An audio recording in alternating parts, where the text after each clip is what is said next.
अस्सलाम वालेकुम स्टूडेंट्स। बेटा आज हम लोग अपना लेक्चर कंटिन्यू करेंगे। स्टेट्स ऑफ मैटर हम पढ़ रहे थे, ठीक है। मैंने आपको लास्ट क्लास के अंदर बॉयज़ लॉ को स्टडी किया था हमने, और उसके कुछ ग्राफिकल रिप्रेजेंटेशन भी हमने की थी, ग्राफ को भी हमने देखा था और कुछ उसकी डेरिवेशन करके हमने उसको ख़त्म किया था। बेटा गैस लॉज के अंदर जो हमारा सेकंड गैस लॉ है जो हम स्टडी करते हैं वो हमारे पास नेक्स्ट है चार्ल्स लॉ। छोटी क्लासेस में आपने ये भी पढ़ा होगा, मैट्रिक क्लास 10th के अंदर आपने ये पढ़ा होगा लॉ इन फिज़िक्स, ठीक है। तो इसको अब हम वैसे ही स्टडी करेंगे, कुछ थोड़ा सा डिटेल में बस स्टडी कर लेंगे, ग्राफ्स वगैरह को और डिटेल में हम इसको यहाँ पर एक्सप्लेन करेंगे। बेटा जैसे कि मैंने आपको बताया था कि बॉयज़ लॉ या गैस लॉज के अंदर क्या होता है कि चार मेन वेरिएबल्स हैं, इनमें से किसी भी दो को अगर आप कांस्टेंट कर दो तो बाकी दो के दरमियान एक रिलेशन बन जाता है। वो रिलेशन या तो डायरेक्ट होता है या फिर इन्वर्स होता है, ठीक है। तो बॉयज़ लॉ में हमने देखा था कि हमने किस किस को कांस्टेंट किया था बेटा, टेम्परेचर को और मास को, ठीक है। बेटा इस लॉ के अंदर जो चार्ल्स लॉ है उसमें टेम्परेचर और बेटा प्रेशर को कांस्टेंट रखा जाएगा। तो अगर मैं इसकी स्टेटमेंट आपको बताऊं, गौर से समझिएगा, मैं यहाँ पर स्टेटमेंट की हेडिंग डाल रहा हूँ ताकि वो भी आप लोगों को साथ साथ समझाता जाऊं। आप लोग भी अपने पास नोट डाउन कीजिएगा। तो बेटा अगर मैं लिखता हूं यहां पर for a fixed mass of a gas, बेटा गैस का मास क्या कर दिया, फिक्स, यानी मोल्स फिक्स हो गए। मास फिक्स है या गिवन मास, मैंने आपको बताया था गिवन मास पे लिखा हुआ हो तो बात एक ही है, ठीक है। तो for a fixed mass of a gas, volume temperature के दरमियान जो रिलेशन है इन्होंने कहा था वो डायरेक्ट बन जाएगा। पहले लिख देते हैं फिर मैं इसको एक्सप्लेन भी करता हूं। The volume of a gas is directly proportional to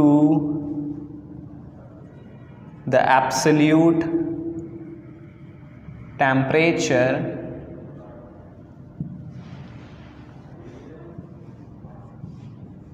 provided the pressure is kept constant।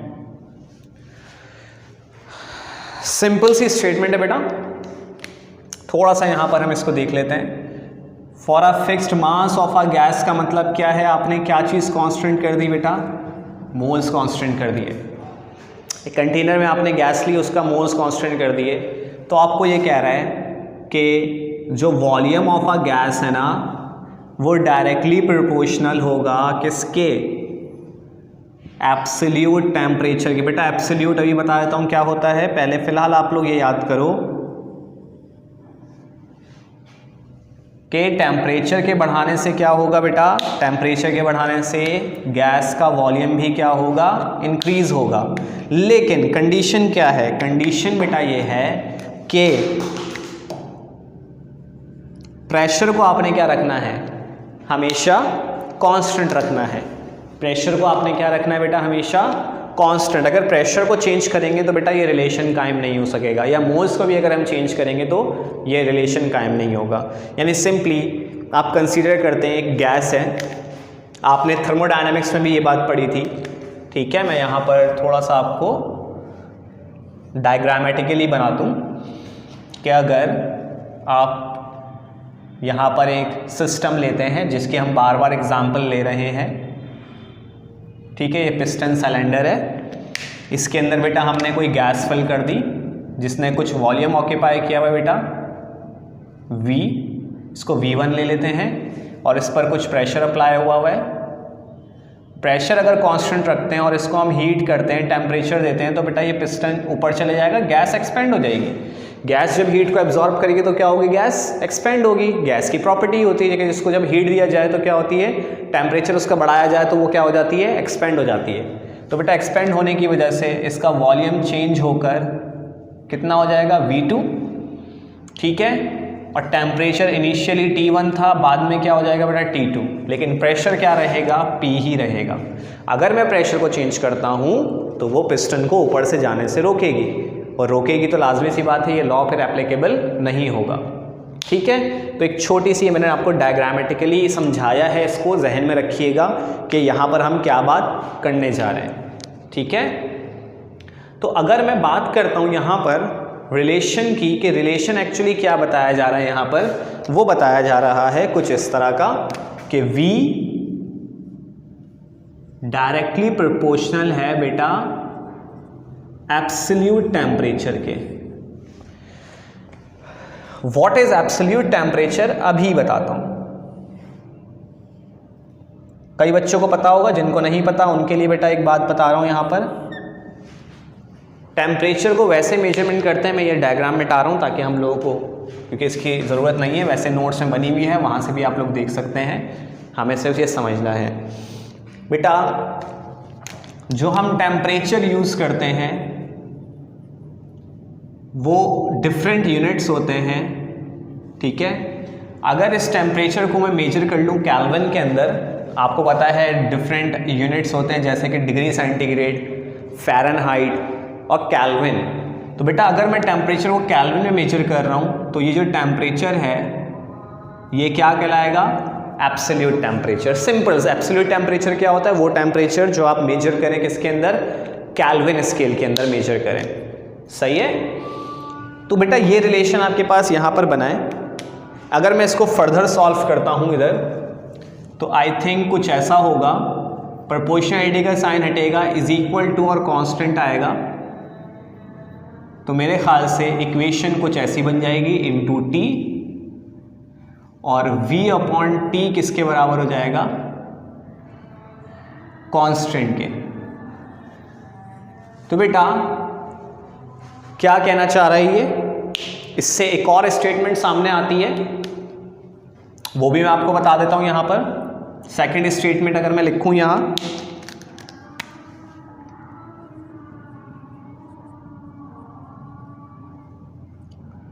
Second statement,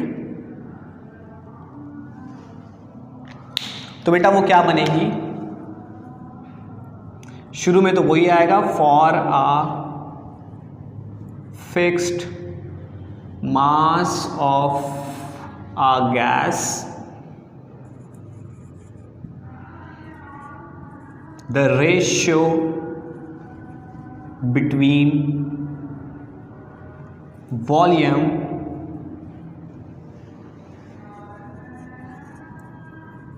and temperature is always a constant quantity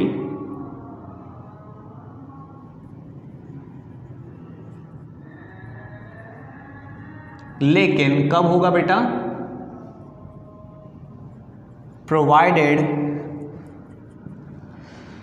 the pressure is kept constant. बेटा मास किसका फिक्स रखा जा रहा है, gas का, वही बात के मोल सेम है, ठीक है। तो ratio between volume and temperature is always, हमेशा क्या आएगा बेटा, कांस्टेंट क्वांटिटी आएगा। लेकिन एक और कंडीशन आपको क्या है कि प्रेशर क्या रखना है, आपको कांस्टेंट रखना है। तो ये इसकी क्या बनती है आपके पास, सेकंड स्टेटमेंट, जो कि हमने आफ्टर डेरिवेशन, छोटी सी एक डेरिवेशन, इसको पहले हमने वो देखा है, देन हमने ये स्टेटमेंट बताई है। क्लियर हो गया ये वाली बात। तो बेटा ये हो गया हमारे पास सेकंड स्टेटमेंट। अब हम इस चीज़ को फॉलो करते हुए फर्दर आगे जो है कुछ एक्सप्लेनेशन के साथ साथ इसके कुछ डेरिवेशन हम करते हैं, चार्ल्स लॉ को थोड़ा सा ड्राइव करते हैं इसका फॉर्मूला। अगर मैं इसी फॉर्मूले को बेटा यहां पर सॉल्व करता हूं जैसे हमने बॉयज लॉ में किया था, for initial state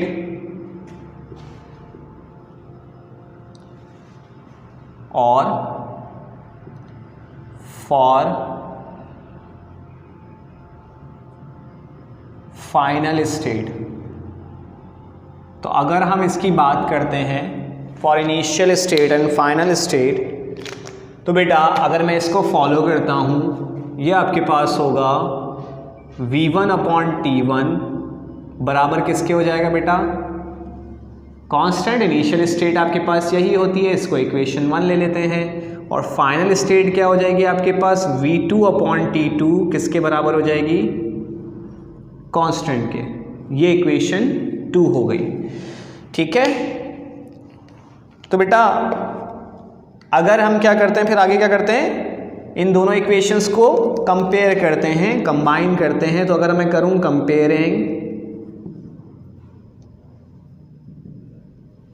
equation 1 and 2, क्यों करते हैं भाई, जब दो इक्वेशंस की एक साइड सेम आ जाए तो हम क्या करते हैं, उनको कंपेयर कर देते हैं। तो यहाँ पर एक साइड आप देख रहे हो कांस्टेंट सेम आ गया, तो लाजमी सी बात है ये दोनों भी क्या होंगे, आपस में इक्वल होंगे। तो हम इसको कैसे लिख सकते हैं, v1/t1 बराबर किसके होगा, v2/t2। तो ये इक्वेशन आपके पास for initial and final state के लिए बन गई, किस चीज़ की भाई, चार्ल्स लॉ की। ठीक है, अब इसको फर्दर मैंने आपको बताया था, वैसे तो जनरली हम जब थ्योरेटिकली सॉल्व करते हैं तो हम दो स्टेट्स को ही लेते हैं, लेकिन अगर हम प्रैक्टिकली बात करें तो ज़रूरी नहीं है कि दो ही स्टेट्स हों, इनिशियल और फाइनल, ज़्यादा स्टेट्स भी हो सकती हैं। तो यहाँ पर हम यही फॉर्मूला ड्राइव करेंगे nth स्टेट के लिए। nth स्टेट का मतलब जितनी भी नंबर ऑफ स्टेट्स हों, डिपेंड करता है आपके पास प्रोसेस पर। तो बेटा उसके लिए अगर मैं फॉर्मूला जनरल फॉर्म इसकी बनाना चाहूँ, v1/t1 बराबर होगा v2/t2, और इसको अगर nth स्टेट तक ले जाना है तो vn/tn हो जाएगा। अगर 10 स्टेट्स हैं तो 10 तक बना देंगे, 20 हैं तो 20 तक बना देंगे, 50 हैं तो 50 तक बना देंगे। इट्स नॉट कंपलसरी कि ये 2 ही स्टेट्स हों या 4 ही स्टेट्स हों या 10 हों, डिपेंड करता है बेटा। तो इसको हम क्या कहेंगे, this is called the general form of Charles law. इसको हम क्या कहते हैं बेटा, general form of Charles law कहते हैं। ठीक है, ये छोटी सी इसकी डेरिवेशन है, इसको अपने पास आप लोग नोट डाउन कीजिए। फिर हम इसकी क्या करेंगे, आगे कंटिन्यू करते हैं इसको, हम इसके ग्राफ को। ठीक है, बहुत सिंपल सी डेरिवेशन है। अब हम इसके ग्राफिकल रिप्रेजेंटेशन करेंगे। बेटा ग्राफ बनाने के लिए कुछ चीज़ें हमें समझनी है, क्योंकि उसके अंदर थोड़ा सा एक्स्ट्रा काम भी इन्होंने किया था, और एक डिफरेंट ग्राफ के अंदर पहले तो उन्होंने सिंपली ग्राफ अपना एक प्लॉट कर दिया था, बना दिया था, ग्राफिकली अपने लॉ को एक्सप्लेन कर दिया था। लेकिन फिर इन्होंने जो कुछ कॉन्सेप्ट्स दिए थे बेटा उस ग्राफ के अंदर, उसको भी हम देखेंगे कि किस तरह का कॉन्सेप्ट है और वो क्या बताना चाह रहे हैं ग्राफ में, थ्योरेटिकली नॉट प्रैक्टिकली। ठीक है, तो बेटा ग्राफिकल रिप्रेजेंटेशन हम करते हैं। यहाँ पर मैंने पहले ग्राफ थोड़ा सा लाइंस को ड्रॉ कर लिया है, ठीक है, ताकि आप लोगों को आसानी से समझा सकूं। यहाँ हम करने जा रहे हैं इसकी ग्राफिकल रिप्रेजेंटेशन। बेटा ग्राफिकल रिप्रेजेंटेशन आपके पास किस तरह से होगी, पहली बात तो याद रखो, हमें यहाँ पर ग्राफ बनाना है वॉल्यूम टेम्परेचर, क्योंकि रिलेशन भी इन्होंने उसी चीज़ का बताया था। तो बेटा ये आपको पता है कौन सा एक्सिस होता है, ये होता है वाई एक्सिस, और ये एक्सिस आपके पास कौन सा है, एक्स एक्सिस। ठीक है, एक्स एक्सिस बेटा मैंने बोथ पॉजिटिव और नेगेटिव, आपको पता है 4 क्वाड्रेंट होते हैं, बताया था पहले भी। ऊपर वाला वाई एक्सिस का ये पॉजिटिव होता है, नीचे वाला नेगेटिव होता है, लेकिन नीचे की तरफ मैंने नहीं लिया, वजह उसकी बताता हूँ। लेकिन एक्स एक्सिस आपको पता है राइट हैंड साइड पर पॉजिटिव होता है और लेफ्ट हैंड साइड पर नेगेटिव होता है, तो मैंने बोथ साइड्स पर लिया है। वजह उसकी ये है कि मैं एक्स एक्सिस पर बेटा ले रहा हूँ टेम्परेचर, और टेम्परेचर आपको पता है पॉजिटिव भी होता है और नेगेटिव भी होता है, ठीक है। लेकिन अगर मैं वाई एक्सिस पर क्या ले लूँ, वॉल्यूम, तो बेटा वॉल्यूम पॉजिटिव ही होगा, नेगेटिव में नहीं जाता। नेगेटिव वॉल्यूम हो ही नहीं सकता, वॉल्यूम नेगेटिव होने का मतलब है कि उसका मास नेगेटिव हो गया, ऐसा पॉसिबल नहीं है, ठीक है। तो इस वजह से मैंने यहाँ पर ये चीज़ें ले ली। अब ये जो पॉइंट होता है आपको पता है ओरिजिन होता है, ठीक है। ओरिजिन पर वैल्यूज सारी क्या होती है, 0। तो अगर मैं टेम्परेचर की बात करूं बेटा, तो इस पॉइंट पर टेम्परेचर कितना होगा, 0 डिग्री, ठीक है। अब मैं यहाँ पर कुछ पॉजिटिव वैल्यूज ले रहा हूँ, कुछ नेगेटिव ले रहा हूँ। यहाँ पर मान लेते हैं 100 डिग्री सेंटीग्रेड है, ये 200 डिग्री है, ये 300 डिग्री है, काफ़ी है 3 वैल्यूज़, ठीक है। लेफ्ट साइड पर बेटा यही वैल्यूज़ नेगेटिव में हो जाएंगी, -100 डिग्री, -200 डिग्री, और क्या होगी, -300 डिग्री, ठीक है। सिंपली वैल्यूज़ कुछ भी ले सकते हैं, लेकिन जो उन्होंने वैल्यूज़ ली थी उस तरह से मैं आपको बता रहा हूँ। बाकी बेटा आपको पता है यहाँ पर भी कुछ वैल्यूज़ होंगी, 1 2 3 कुछ भी ले लेते हैं हम। फिलहाल मैं कोई वैल्यूज़ लिख नहीं रहा, क्योंकि वॉल्यूम से इतना हमें वैल्यूज़ को नहीं पता, हमें टेम्परेचर की एक ख़ास बात रखनी है। बेटा आपको पता है अभी जो उन्होंने कहा कि वॉल्यूम इंक्रीज़ होगा by increasing temperature, temperature increase बेटा इस तरफ हो रहा है, तो वॉल्यूम भी इंक्रीज़ कहाँ होगा, इस तरफ होगा, ठीक है। तो अगर मैं बात करता हूँ, मान लो 0 डिग्री पर गैस कुछ ना कुछ वॉल्यूम ऑक्यूपाई करेगी, ठीक है। मान लेते हैं कि वो वॉल्यूम यहाँ पर है, 0 डिग्री पर हर गैस का कुछ ना कुछ वॉल्यूम होता है, तो वो हमने मान लिया कि वो इस पॉइंट पर है। तो बेटा टेम्परेचर इस साइड पे बढ़ेगा, तो वॉल्यूम कहाँ बढ़ेगा, ऊपर की तरफ। तो मान लेते हैं कि वॉल्यूम जो है वो कुछ ऐसा हो गया, स्ट्रेट लाइन बनेगी, टेम्परेचर बढ़ेगा, वॉल्यूम भी क्या होगा, बढ़ेगा, तो अंडरस्टूड है कुछ इस तरह की स्ट्रेट लाइन ऊपर की तरफ जाएगी। बेटा डायरेक्टली रिलेशन का स्ट्रेट लाइन ऊपर ही जाता है, मैंने आप लोगों को बॉयज़ लॉ में एक्सप्लेन किया था, ठीक है। ये तो उनके लॉ की बात हो गई, जो लॉ उन्होंने बताया था उसको एक्सप्लेन कर दिया। जब लॉ को एक्सप्लेन कर दिया तो उन्होंने कुछ थ्योरेटिकली बातें बताई। उन्होंने अपने ही ग्राफ को यहाँ पर देखो, कुछ जब वैल्यू निकालनी होती है ना किसी एक ग्राफिकली, आपने एक वैल्यू से कोई दूसरी वैल्यू निकालनी हो, तो हम क्या करते हैं, उस ग्राफ को फर्दर एक्सपेंड कर देते हैं। भाई अंडरस्टूड है, यहाँ पर जब एक्सपेंड हो रहा है तो यहाँ पर भी क्या होता जाएगा, कॉन्ट्रैक्ट होगा। तो जब उन्होंने देखा इसी को स्ट्रेट लाइन, बेटा स्ट्रेट लाइन को मैं थोड़ा सा ड्रॉ करूँगा अपने हिसाब से, क्योंकि मेरे पास स्केल नहीं है, ठीक है। तो थोड़ा सा आपको शायद टेढ़ा नज़र आए, मैं कोशिश करता हूँ।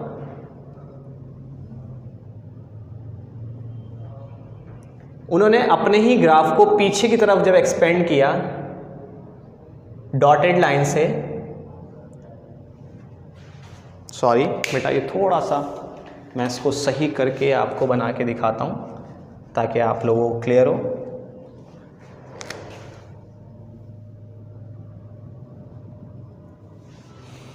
कुछ इस तरह का ग्राफ बना, बिल्कुल स्ट्रेट होनी चाहिए, ठीक है। आप लोग स्केल से ड्रॉ करोगे तो ये बिल्कुल स्ट्रेट आनी चाहिए, जो पीछे से आ रही है यहाँ पर भी स्ट्रेट आकर एक पॉइंट पर यहाँ पर आकर ये मैच हो रही है, कॉन्साइड कर रही है एक्स एक्सिस पर। ये इनका लॉ एक्सप्लेन्ड है, ये हम थ्योरेटिकली उन्होंने जो सॉल्व किया था उसकी बात कर रहे हैं। बेटा इस पॉइंट पर जब ये ग्राफ मैच कर रहा है, इसका मतलब है आपको पता है एक्स एक्सिस पर वाई की वैल्यू 0 होती है। तो अगर ये पॉइंट आकर यहाँ पर रीच कर रहा है एक्स एक्सिस पर, इसका मतलब है यहाँ पर कौन सी चीज़ 0 है, वॉल्यूम।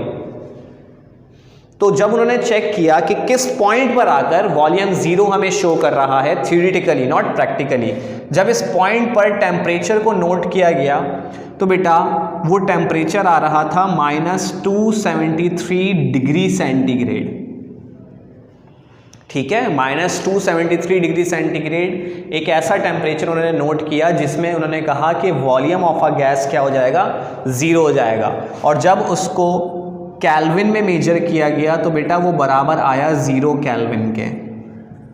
क्यों भाई, गौर से समझना बेटा, 0 डिग्री बराबर होता है 273 केल्विन, क्योंकि अगर आपको डिग्री सेंटीग्रेड से केल्विन में जाना होता है तो आप +273 कर देते हैं डिग्री सेंटीग्रेड की वैल्यू में। तो आप -273 डिग्री है, अगर इसको केल्विन में कन्वर्ट करोगे तो आंसर क्या आएगा बेटा, 0 ही आएगा। तो 0 केल्विन के बराबर आया ये, ठीक है। ये जो टेम्परेचर है ना, इसको उन्होंने नाम दिया, सॉरी ये मार्कर की इंक शायद खत्म हो गई है। इस टेम्परेचर को उन्होंने नाम दिया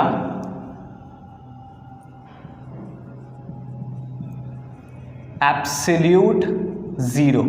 बेटा एब्सोल्यूट जीरो क्यों नाम दिया गया? केल्विन में जो मेजर करते हैं, मैंने आपको भी बताया क्या कहते हैं उसको, एब्सोल्यूट टेम्परेचर, और केल्विन में क्या वैल्यू आ रही है, 0। तो हम इसको क्या कहेंगे, एब्सोल्यूट जीरो वैल्यू कहेंगे। Absolute zero is the temperature at which the volume of a gas becomes zero. यह पॉइंट आपको नोट्स में मिल जाएगा, आप लोग अपने पास नोट डाउन भी कर लें कि what is the absolute zero. Absolute zero is the temperature at which the volume of an ideal gas becomes zero. बेटा आइडियल गैस का नाम इसलिए लिया मैंने, ठीक है, आप लोगों को लिखना पॉइंट रिवाइंड करके दोबारा से ये वीडियो जो है आप लोग पॉइंट लिख लेना अपने पास।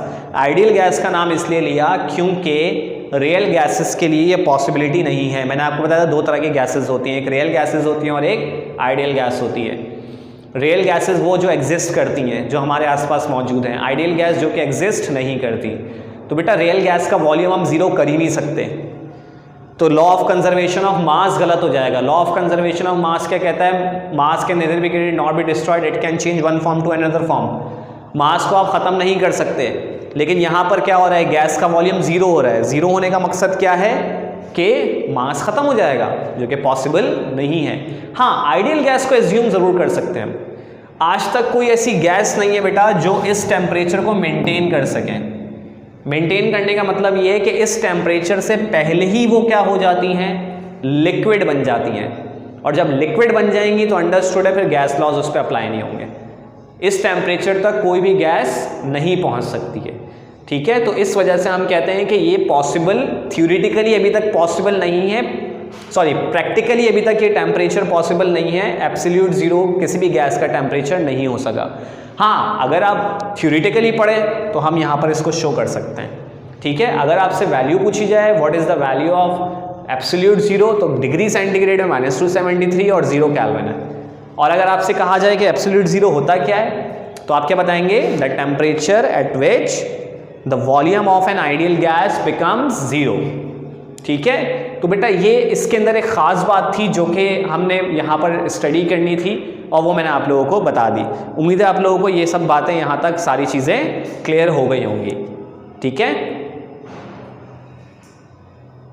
बेटा एक और चीज़ जो कि हमें यहाँ पर पढ़नी थी वो था हमारे पास limitations of Boyle's law and Charles law. बेटा limitations of Boyle's and Charles law को इसके बाद हम स्टडी करेंगे। यहाँ तक आप लोग ग्राफ कॉपी कर लीजिए, देन फिर हम आगे लिमिटेशंस बॉयज़ लॉ की भी और चार्ल्स लॉ को एक साथ में कंटिन्यू करवाता हूँ।